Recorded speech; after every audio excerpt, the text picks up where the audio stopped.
Are there legal considerations to think of when becoming a single mother by choice?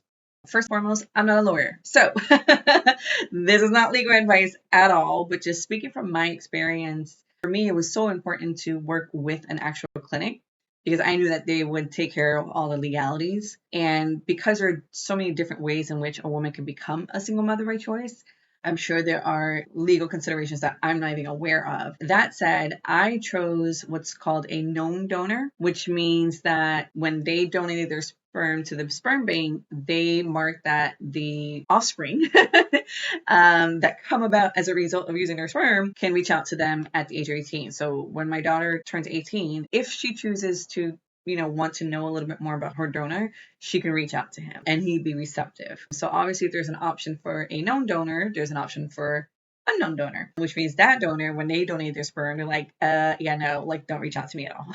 Like, I don't want you to know who I am. I'm not trying to have that lifestyle. Like, we're good. So there's that to consider. So that's all of that is handled through the sperm bank if you go that route. Now, that's, again, there are different ways in which a woman can become a single mother by choice. So there's adoption.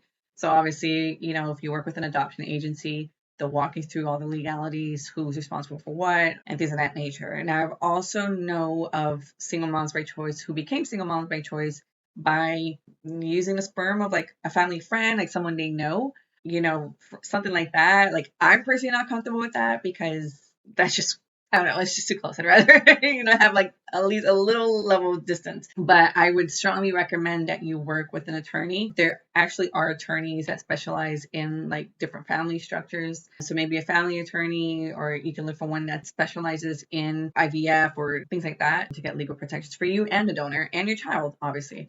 Definitely, if you're working with someone you want to be very clear on who has custody and what rights you have and stuff like that. So single mother by choice is different from a lifestyle of co-parenting. So there are like Facebook groups for people who want to just co-parent. So they're not in a relationship, but the donor, the partner, I guess, and the partner will have a say in how the child is raised.